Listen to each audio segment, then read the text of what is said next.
Abra sua Bíblia, por gentileza, no Evangelho de Mateus, no capítulo 28. E nós vamos ler juntos os versículos 19 e 20. O Espírito Santo me incomodou bastante nos últimos dias para abordar um pouco mais um assunto importantíssimo dentro do Evangelho, que diz respeito à obediência. E eu quero tentar fazer isso em duas partes. Se Deus permitir, eu continuo domingo que vem. Vou tentar fazer de uma maneira que cada reunião o assunto tenha começo, meio e fim, mas ele vai fazer muito mais sentido com as duas partes do que só cada uma delas sozinhas. Mateus capítulo 28, 19 e 20 diz assim: portanto vão e façam discípulos de todas as nações, batizando-os em nome do Pai, do Filho e do Espírito Santo, ensinando-os a guardar todas as coisas que eu tenho ordenado a vocês. E eis que estou com vocês todos os dias, até o fim dos tempos. Bom, essas palavras de Jesus são classicamente adjetivadas ou classificadas como a grande comissão. Suas últimas palavras antes de ser elevado aos céus, suas orientações finais aos seus discípulos a respeito do andamento do reino de Deus aqui na terra. E basicamente o que Mateus registrou como façam discípulos de todas as nações. Marcos no capítulo 16 diz: ide e pregai o evangelho a toda a criatura. A ideia de pregar o evangelho é que por meio das boas novas a salvação é anunciada e pode haver a devida resposta de arrependimento e fé. No entanto, a nossa missão é mais do que apenas pregar o evangelho. Aqueles a quem pregamos e abraçam a fé devem ser discipulados. E eu gosto muito da forma como Mateus registra isso: façam discípulos das nações. Esses novos discípulos de Cristo vão precisar de uma profissão pública da sua fé, que acontece por meio do batismo. Então o Senhor Jesus também orientou a que nós batizássemos esses discípulos que foram feitos. Mas igualmente importante, não menos importante do que as orientações anteriores, é a que Jesus diz: ensinando-os a guardar todas as coisas que eu tenho ordenado a vocês. Em outras palavras, Jesus diz: o evangelho que eu quero que vocês anunciem comunica as boas novas da salvação, chama as pessoas a um compromisso de discipulado e de profissão pública do batismo. Mas esses novos discípulos têm que ser ensinados, orientados. Ensinados e orientados a respeito de quê? A guardar tudo o que eu vos tenho ordenado. Basicamente, Jesus está dizendo: há um código não apenas de valores, mas de mandamentos que precisam ser comunicados com um único propósito: que eles sejam guardados, praticados e obedecidos. O tema da minha mensagem hoje é o Evangelho da obediência. Obediência não é um assunto periférico quando nós falamos do Evangelho e da doutrina bíblica.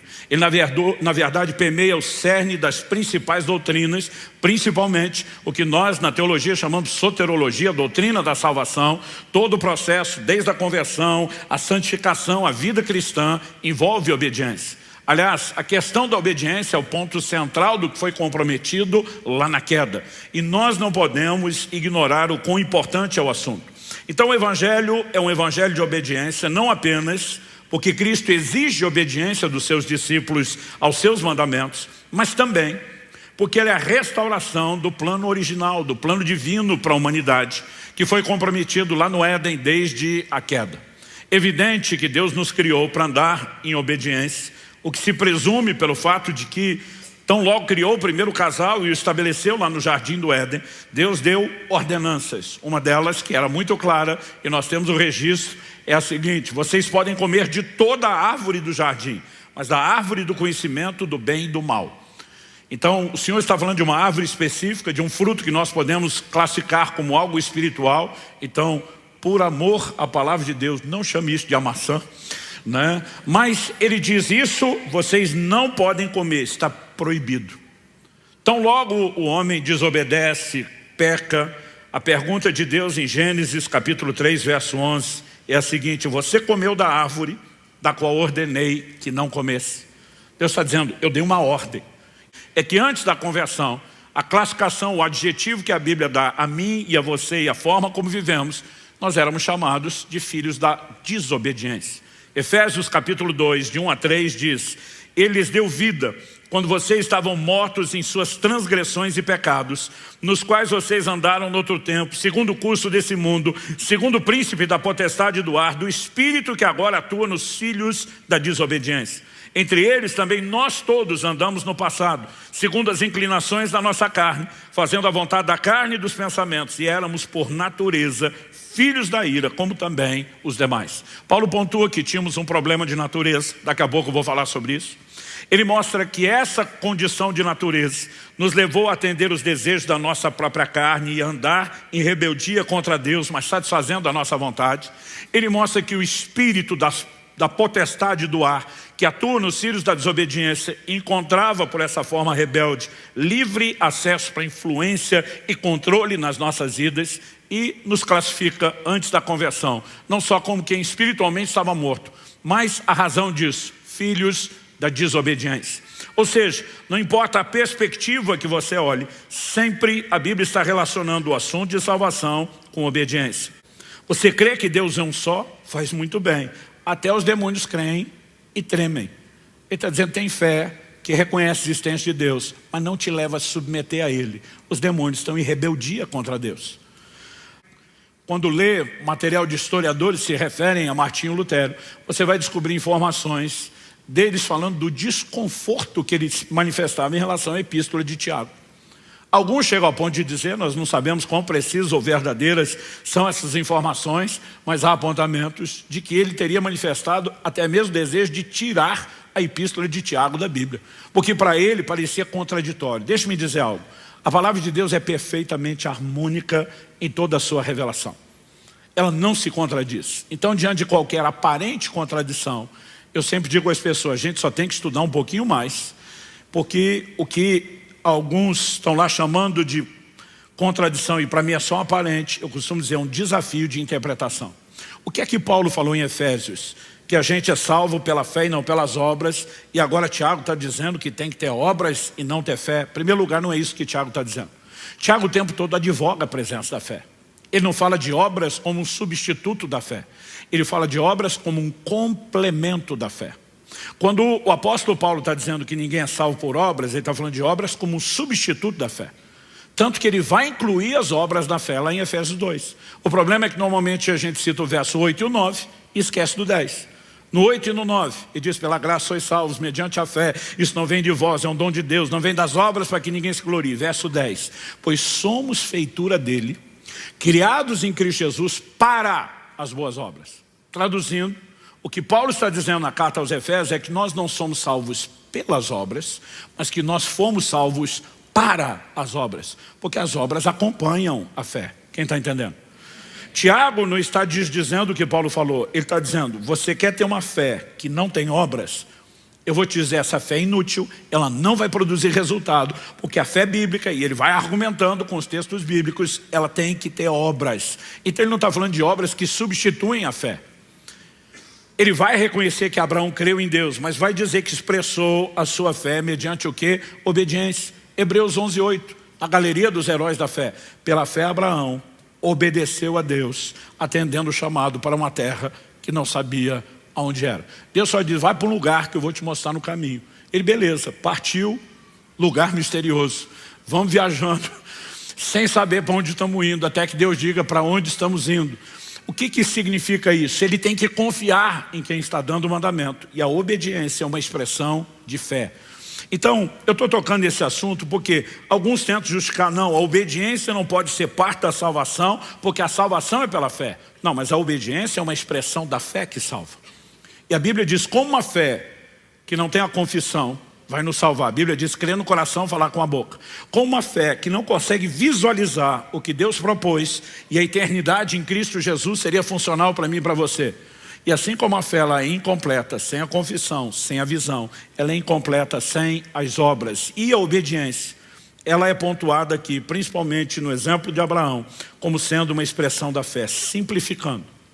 O que eu e você precisamos entender é que salvação é claramente apresentada na Bíblia para quem não apenas crê que Jesus morreu em seu lugar e ressuscitou, mas que com a sua boca o confessa Senhor. Essa palavra Kyrios, que é traduzida como Senhor, ela para nós ela soa, eu diria um tanto quanto confusa pela nossa lente cultural. Onde é que a gente usa a palavra Senhor? A gente usa a palavra Senhor para se referir a um homem casado. Aliás, eu lembro quando eu era recém-casado, alguém disse, pastor, o senhor falou, senhor não, você é tão jovem. Eu falei, senhor sim, esperei a vida inteira para alguém me chamar de senhor e não é agora que eu vou abrir mão disso. Mas só você se referir a alguém, né, que já está casado, o filho se dirigindo ao pai, sim senhor, né, ou dentro da cadeia de comando militar, quando o subalterno tem que responder uma voz de comando, né, de um superior na patente, e ele responde sim senhor. É o máximo que a gente consegue ir imaginando. Bom, tem algum nível de respeito e obediência. Mas essa palavra traduzida Senhor, ela falava do amo. Quem era o amo? O dono de um escravo.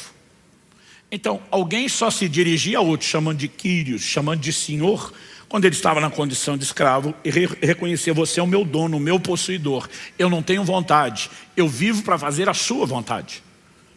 Então, não há salvação sem confessar o senhorio de Jesus.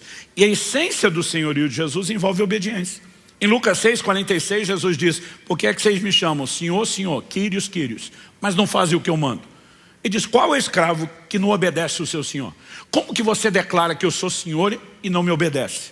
Então, não há salvação sem o reconhecimento do senhorio, e não existe senhorio sem obediência, que é o arrependimento. É o reconhecimento da nossa condição de pecadores, em estado de rebeldia contra Deus. E então sim, nós vamos crer para a solução que Deus ofereceu aos rebeldes. Mas a solução não é para ser crida enquanto não houver um reconhecimento do problema. E quando eu e você nos arrependemos, nós estamos declarando, Senhor, até hoje tentamos nos governar, em vez de sujeitar ao seu governo. Não deu bom, pelo contrário, deu ruim.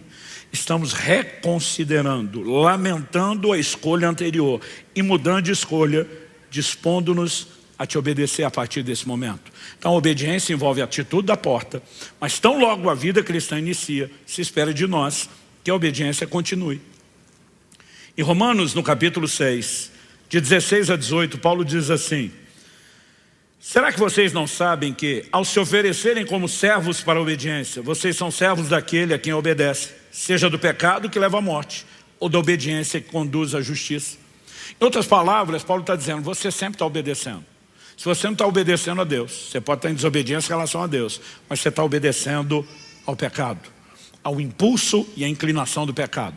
E diz, a pergunta não é se você vai obedecer, é quem você vai obedecer. O pecado vai te levar à morte, e a obediência a Deus vai te conduzir à justiça.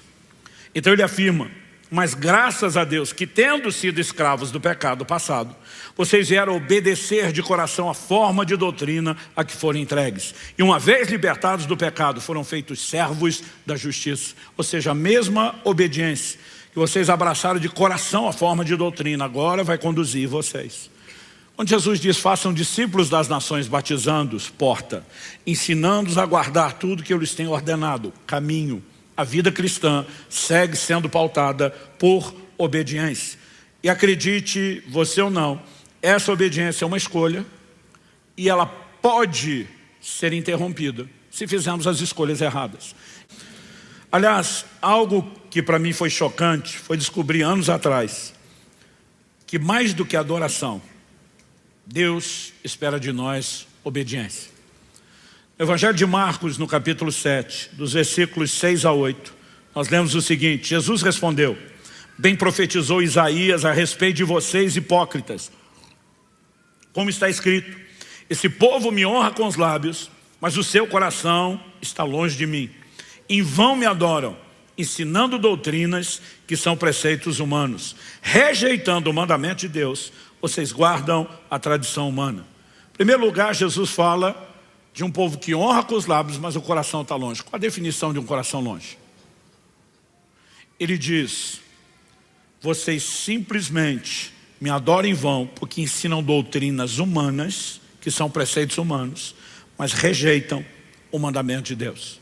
Ou seja, vocês inventaram as próprias regras e respeitam elas, mas não obedecem os meus mandamentos. Ele diz, e você acha que porque me adorou está tudo bem? Ele está dizendo de jeito nenhum. Em outras palavras, está dizendo, mais do que adoração, espero de você obediência. E acredite você ou não, essa ideia se repete ao longo da Escritura. A pergunta é muito clara, será que o Senhor tem mais prazer em holocausto sacrifício do que não obedecer à palavra? O obedecer é melhor que o sacrificar. O ouvi-lo é melhor do que a gordura de carneiros. E a Bíblia não trata a desobediência, mesmo na vida de quem serve a Deus, como uma coisa simples. E diz, a rebelião é como pecado de feitiçaria. E a obstinação como idolatria. Deus está dizendo, você está com problemas sérios. O profeta Jeremias, que fala a uma geração que viveu o apogeu, o clímax da apostasia, diz no capítulo 7, dos versos 21 a 26, assim diz o Senhor dos Exércitos, o Deus de Israel, juntem os seus holocaustos aos outros sacrifícios e comam a carne vocês mesmos. Traduzindo, Deus está dizendo, eu não quero esse sacrifício. Então, para não perder a carne que foi queimada, como você o seu churrasco. Deus está dizendo, não vou aceitar a adoração de vocês. No dia em que tirei os pais de vocês da terra do Egito, não falei, nem lhes ordenei nada a respeito de holocaustos ou sacrifícios. Mas o que lhes ordenei foi isso. Agora vai estar o que acontece lá em Êxodo 19, quando o povo para no Monte Sinai e ouve Deus a primeira vez. Mas o que lhes ordenei foi isso. Deem ouvidos à minha voz, e eu serei o seu Deus, e vocês serão o meu povo. Andem em todo o caminho que eu lhes ordeno, para que tudo lhes vá bem. Mas eles não quiseram ouvir, nem atenderam. Porém andaram nos seus próprios conselhos, na dureza do seu coração maligno. Andaram para trás e não para frente. Desde o dia em que os pais de vocês saíram da terra do Egito até hoje, muitas e muitas vezes, todos os dias, eu lhes enviei todos os meus servos, os profetas. Mas vocês não quiseram me ouvir, nem me atenderam. Foram teimosos e fizeram pior do que os seus pais. Olha a observação que Deus por meio de Jeremias faz. Ele diz, eu falei alguma coisa sobre sacrifício no dia em que tirei vocês da terra do Egito? Deus falaria sobre sacrifício, instituiria o padrão da adoração depois. Mas a primeira coisa que Deus fala, eu quero que vocês sejam o meu povo, e o que vai caracterizar vocês, a minha propriedade peculiar na terra, é que vocês vão me ouvir, vão me obedecer, vão andar nas minhas leis. Deus está dizendo, antes de sinalizar qualquer expectativa de adoração, eu pontuei a minha expectativa por obediência. Mais do que adoração, Deus espera de nós obediência. Quem está entendendo? Não, pastor, mas o senhor tem que entender que eu amo, Jesus ama. Então leva a sério o que ele mesmo disse, João 14, 21. Aquele que tem os meus mandamentos e os guarda, esse é o que me ama. Ele diz, sua forma de expressar amor não é apenas falando, é me obedecendo. E sabe, de alguma forma você vê que as pessoas tentam suprimir a obediência, relativizar a obediência no Evangelho cada vez mais. Eu fico pasmo com a quantidade de doutrina, se é que a gente pode chamar de doutrina, né, de falsa doutrina que vem surgindo, questionando e relativizando a obediência. Qual o objetivo disso? Subjetivizar, relativizar ou suprimir a obediência, que é parte do cerne da mensagem do Evangelho, e por isso eu estou chamando ele hoje de o Evangelho da obediência. Nós precisamos entender o que é que de fato a graça veio fazer. A graça não veio botar fim na lei, como esse povo está pregando. Porque de alguma forma eles acreditam que o maior vilão na Bíblia, depois do Satanás, é a lei. Esses caras batem na lei, falam mal da lei, ataca a lei, diz não, a lei era pesada, ela é difícil, ninguém conseguia obedecer, e Deus seja louvado, Jesus nos libertou da lei. Não, Jesus não veio libertar ninguém da lei. Jesus veio nos libertar do pecado. Há uma diferença gigantesca, abismal entre uma coisa e outra. Aquele que tiver sem pecado, atire a primeira pedra. E Jesus não tinha pecado. Mas ele vai olhar para essa mulher e ele oferece misericórdia e diz, eu não te condeno. E aí as pessoas dizem, a graça é maravilhosa, e é. Mas o problema é que elas param aqui. E Jesus não falou só isso para a mulher. Ele diz, eu não te condeno, mas ele diz, vá e não peques mais. Ou seja, a graça, ela não oferece só a remoção da condenação de pecados já cometidos. Ela nos chama a um posicionamento de parar de pecar. Quem está entendendo isso? Agora as pessoas estão pregando uma graça que para mim não faz o menor sentido. Tipo assim, olha, antes era um pecador esculhambado e ia para o inferno. Agora você encontrou a graça, você pode pecar e viver esculhambado, mas a diferença, você vai para o céu. Deus te deu algo melhor do que para os outros. Eu fico pensando, é isso que é o propósito do Evangelho? A minha Bíblia, e quando alguém fala isso, está sendo sarcástico, irônico, e supostamente era para ser a mesma, a minha Bíblia diz que o cerne do Evangelho é nos transformar de glória em glória na imagem de Jesus Cristo. Então, que evangelho ou que graça seria esse que não oferece transformação? Aliás, as pessoas têm uma dificuldade enorme para entender o que é que mudou da antiga para a nova aliança, da lei para a graça, do antigo para o Novo Testamento. Tem um elemento. Em Hebreus capítulo 9, quando a Bíblia fala da lei, ela diz que os ritos cerimoniais da lei eram ineficazes para aperfeiçoar aquele que presta culto. Ou seja, ninguém era mudado, ninguém era transformado pela lei. E aonde a graça se mostra diferente da lei, ela vem trazendo transformação. E o homem, cada um de nós, eu e você, podemos ser transformados de glória em glória na imagem de Jesus. O que é que Paulo está dizendo? Que quando a lei foi dada, ela mostrou ao homem que o problema dele estava do lado de dentro. Não era o código estabelecido por Deus. Era uma inclinação, uma natureza rebelde e contrária aos mandamentos e aos padrões de Deus. Então qual era o propósito da lei? Não era apenas sinalizar, o Messias virá, ele vai perdoar os pecados de vocês, vai morrer no lugar de vocês. Mas a lei serve de um aio para guiar Cristo, mostrando ao homem qual é a necessidade, provando ao homem que ele precisa não só de alguém que perdoe pecados, porque perdão já tinha na antiga aliança, gente. Todo ano, no dia da expiação, uma vez ao ano, se fazia, a Bíblia diz, recordação de pecados. Por que recordação? Deus me perdoou por tudo que eu fiz esse ano, mas no próximo ano eu vou ter que ser perdoado das mesmas coisas, porque ninguém era transformado. E o povo vivia de queda em queda, de tropeço em tropeço, e dizia, mas ainda bem que tem misericórdia. Aí chega a nova aliança. E o livro de Hebreus diz que nós temos uma nova e superior aliança, baseada em melhores promessas. Tem a Jesus como fiador, mas que a gente acredita que veio fazer só o que a velha fazia. Se é para fazer o que a velha fazia, para que é que nós precisamos de uma nova? Porque o povo está pregando uma graça que só perdoa pecado para você continuar pecando. E não é a mensagem bíblica. Jesus disse a essa mulher, vá e não peques mais. Só que honestamente, a maioria de nós pensa quando lê isso, impossível. Mas peraí, só tem 3 possibilidades ou probabilidades lógicas para a gente tratar disso. Primeiro, Jesus mentiu para a mulher, trollou ela. Vai no peques mais, mas não é possível, ele está enganando ela. Isso cabe com a natureza de Jesus? Não. A Bíblia diz que ele é luz e nele não há treva alguma. A Bíblia diz que Deus não pode mentir. Então essa possibilidade lógica poderia caber com qualquer outro, mas não com Jesus. Ah não, pastor, não é que ele mentiu assim porque queria. Mas ele enganou sem querer, porque enganado estava, ele não conhecia bem a teologia, não estudou muito a Bíblia, então ele achou que falava certo, mas falava errado. Você está protegendo o caráter dele, mas desconstruindo a identidade. Ele é o verbo, a palavra encarnada. Se ele não entende Bíblia e teologia, quem é que entende? E se alguma coisa do que Jesus falou não é acurado ou preciso para a nossa fé, por que é que o resto seria? Então é tudo ou nada. Ou você pega o combo inteiro, ou pode jogar tudo no lixo. Então ele não mentiu, não enganou, e ele não estava enganado. Qual a probabilidade lógica que resta? Ele falou a verdade. Não, pastor, tá bom, eu entendo que ele falou a verdade, mas não é possível. Então a verdade não é bem verdade. E no mínimo, se isso não fizer dele um mentiroso, faria dele injusto, porque ele te dá um mandamento que você não pode cumprir. Então ele é injusto. E Hebreus 6,10 diz que Deus não é injusto. Então só existe uma conclusão que você pode chegar. Que ele não apenas falou a verdade, ele não está se referindo a algo que é impossível, pode até ser impossível para os recursos humanos, mas presume-se, evidentemente, que por trás do mandamento existe uma disponibilização de recursos que viabilizem o cumprimento da ordem dada. Nós precisamos entender que o significado mais recorrente de graça na Bíblia não é favor imerecido. Isso é parte da definição, mas está longe de ser a mais completa e a mais empregada. Ela é força capacitadora na Bíblia. Quando Jesus diz, vai e não peques mais, ele está dizendo, não estou dando só uma ordem. Eu te darei recursos para que você possa cumprir a ordem. Paulo chama a mensagem do Evangelho de a loucura da pregação. Você não foi salvo porque entendeu, você foi salvo porque creu. E a sua fé fez com que você acessasse recursos que você até hoje não entende e que puderam operar na sua vida. A pergunta é, por que seria diferente no processo de santificação? Em 1 Coríntios 10:12, Paulo diz, aquele que está em pé, cuide para que não caia. A maioria de nós adapta o versículo na mente. Paulo está dizendo, cuida para não cair, mas a gente pensa, ó, não é para cair toda hora, não é para cair todo dia, é para ir caindo cada vez menos. Mas a gente sempre acredita que é para continuar caindo, menos, mas caindo.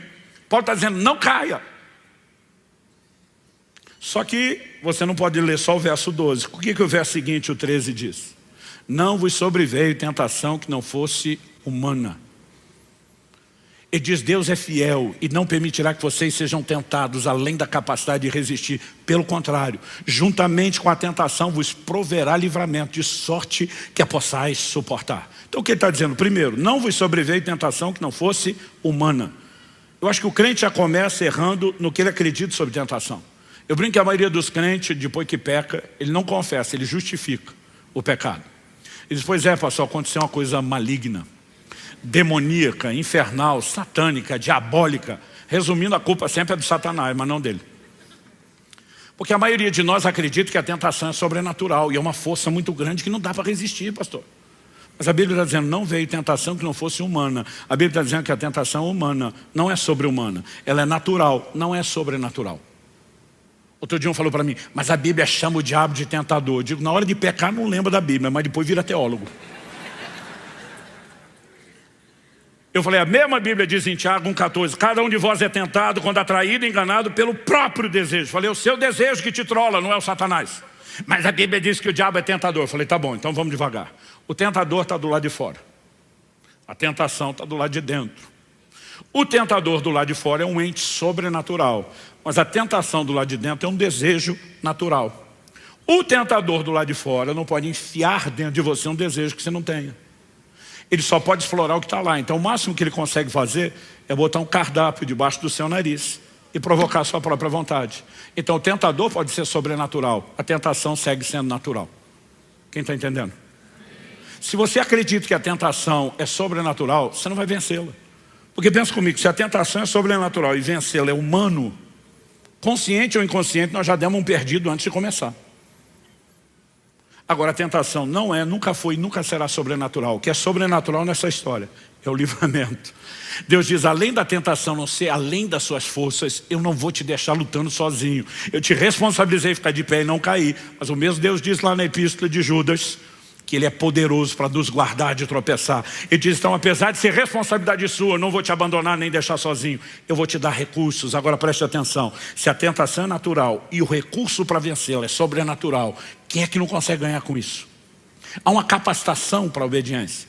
Essa capacitação é presumida na revelação da própria graça. O livro Peregrino. Se você não leu, recomendo que faça a leitura desse livro. Ele conta a história de alguém que se converte. Ele denomina, uma história fictícia, cheia de alegorias para explicar o Evangelho. Ele denomina esse camarada, depois se converte como cristão. Cristão, num determinado momento da sua jornada, ele encontra um outro personagem chamado intérprete. Como o nome sugere, é alguém que vai explicar verdades bíblicas para ele. E tem uma hora que ele, hospedado por intérprete, é conduzido pelo próprio intérprete a um cômodo que nunca tinha sido varrido. Uma pessoa entra, começa a varrer e uma poeira levanta no ar. É insuportável ficar ali dentro. Ele sai tossindo. Do lado de fora, ele percebe intérprete sinalizando para que outra pessoa entre. A segunda pessoa entra borrifando água. E aquela poeira no ar, agora umedecida, rapidamente baixa. Não apenas baixa, mas agora umedecida, pôde ser varrida. A sala ficou limpa, sem criar confusão de antes. Do lado de fora, o intérprete diz para o cristão, a primeira pessoa que entrou varrer o cômodo é a lei. A poeira que você viu levantar é o pecado no coração do homem. Está falando da natureza e não só de ações. Ele diz, mas a outra pessoa que entrou é o Evangelho. E a água borrifada é a graça. Eu amo essa ilustração. O que ele está dizendo? A lei não veio resolver, a lei veio expor a bagunça. Olha o quão esculhambado está esse negócio. Você precisa de quem limpe. A lei, imagina alguém quebrou o braço e vai para o médico. Antes da cura, o que ele vai ter que fazer? Um raio-x. O raio-x vai dar o diagnóstico, porque o diagnóstico preciso ajuda num tratamento preciso.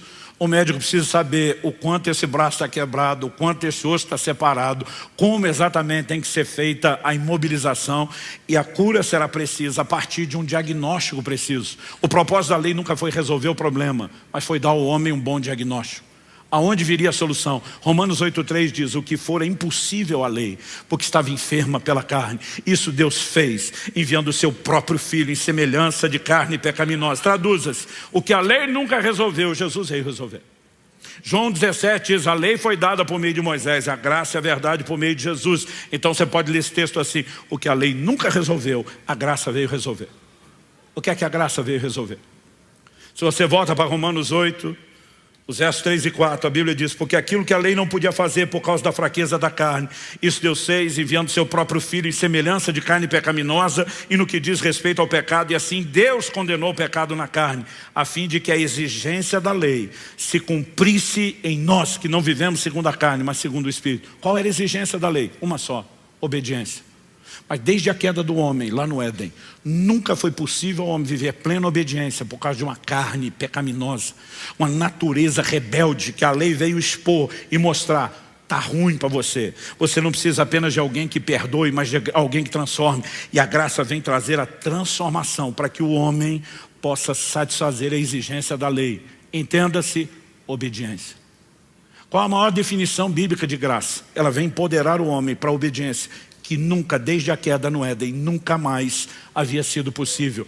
Com uma definição dessa de graça, me ajuda a entender como é que estão pregando uma graça que diz que você não precisa obedecer nada, está tudo bem.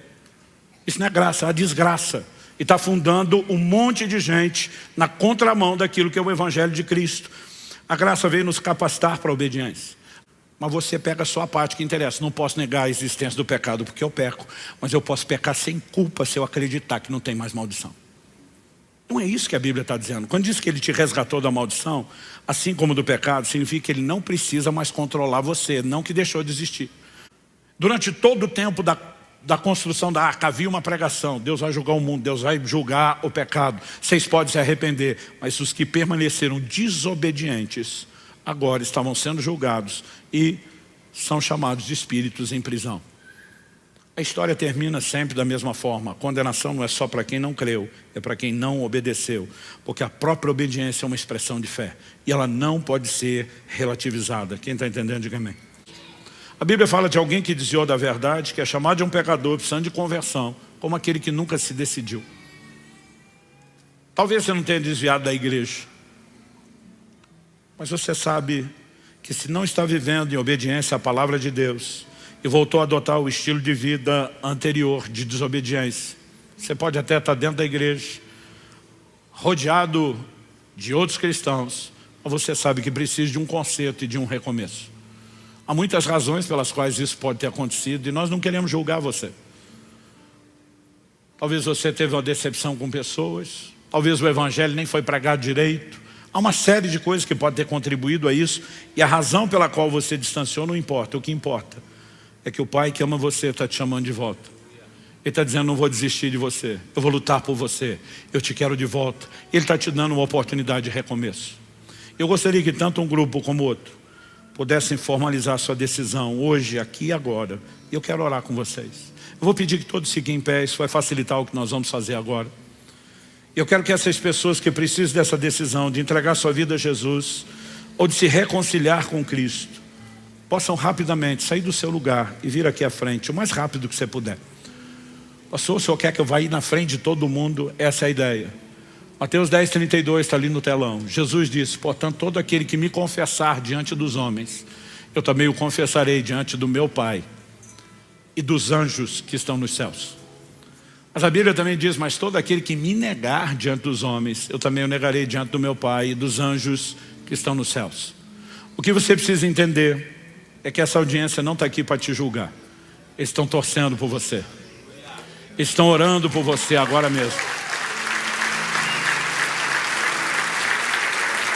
A Bíblia diz que há festa nos céus quando um pecador se arrepende. E a gente entende que Deus quer que tenha festa aqui, então nós fazemos festa mesmo. É por isso que os aplausos começaram, vão repetir. Porque Jesus nos mandou orar: seja feita a sua vontade aqui na terra como é feita no céu. Se a vontade é que tenha festa lá, Ele quer que tenha festa aqui. Então é importante você saber que você não está sendo julgado. Eu sempre espero um pouco antes de fazer a oração que eu vou fazer agora, porque sempre há pessoas que relatam a mesma coisa: pastor, eu queria sair do meu lugar, mas minhas pernas pareciam de chumbo, pesado, parecia que o pé estava concretado, enraizado no chão, eu não conseguia me mexer. Eu digo para as pessoas: o bom de ter essa experiência é que você percebe como o reino espiritual é sério. O reino das trevas não quer perder você, para que você saiba que o convite está sendo feito da parte mais forte.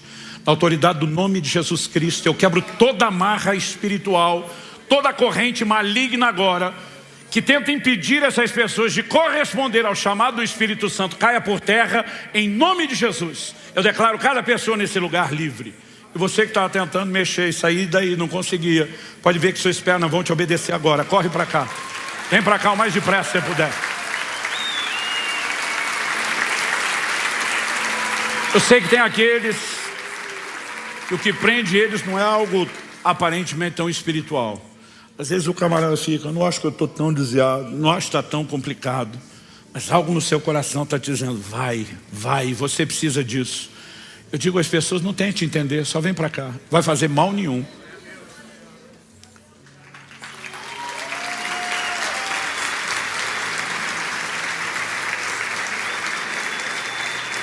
Alguns às vezes dizem, pastor, eu estou pensando em deixar isso para mais para frente. A Bíblia diz, hoje é o tempo aceitável, hoje é o dia da salvação. O dia da salvação não é amanhã, é hoje. Não quer dizer que você deixar para amanhã, o prazo de validade acabou. Mas nem você sabe se vai estar vivo amanhã, e é melhor garantir sua eternidade o mais rápido possível. Quando eu era garoto na igreja, eles tinham uma música Pesadelo, que era uma apelação. Dizia assim, ao findar o labor desta vida, e fazia você pensar na morte. Eles diziam, jovem, se você for atropelado quando sair da porta. Era uma apelação. Eu entendo, era o zelo dos pregadores querendo nos levar a Jesus, mas eu não quero te ameaçar com nenhuma desgraça. O inferno é desgraça suficiente, não importa o quanto tempo você tem para ir para lá, para que você se livre dele. O Senhor Jesus está dizendo, eu quero te dar uma vida nova, eu quero te dar salvação por toda a eternidade. Se Deus está falando ao seu coração, vem. Vamos tentar um último movimento aqui. Eu queria que você falasse com o vizinho da direita e da esquerda. Pergunta aí para ele, certeza que você já está salvo e não precisa ir lá na frente? Mesmo se ele falar que sim, dá um double check. Pergunta de novo, certeza mesmo? Fala, se quiser nós vamos juntos. E se tiver precisando de apoio, você apoia e vem junto. E ninguém vai saber se você está apoiando ele ou ele que está apoiando você. Há mais alguém? Vem para cá.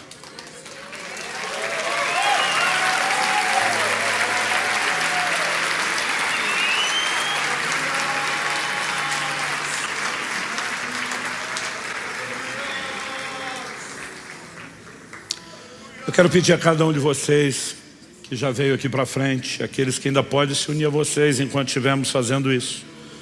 Eu gostaria de fazer uma oração com vocês para ajudá-los. Honestamente, de acordo com a Bíblia, você não tem que repetir a minha oração, você podia fazer a sua. E não tem um modelo de oração. A Bíblia diz, todo aquele que invocar o nome do Senhor Jesus será salvo. Mas quando a Bíblia fala de arrependimento, então tem algumas coisas básicas. O reconhecimento da nossa condição de pecador, o reconhecimento de que Ele é o único Salvador.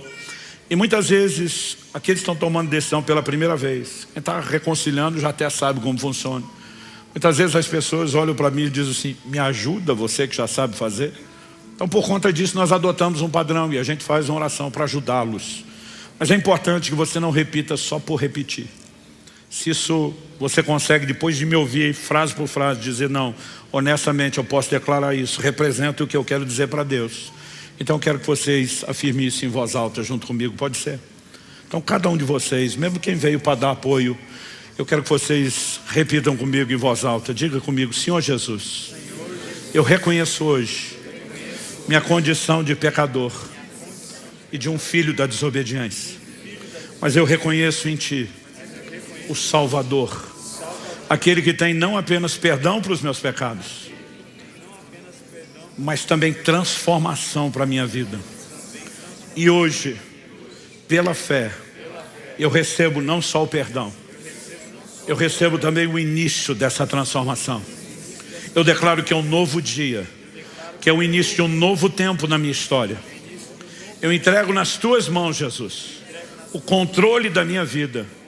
E eu declaro que a partir de hoje, sou Teu, pertenço à Tua família. Eu invoco o Teu nome e toda a salvação que há nesse nome. E eu declaro que a partir de hoje, trilharei esse caminho de obediência. Em nome de Jesus e para a glória de Deus. Amém. Eu quero fazer mais duas coisas.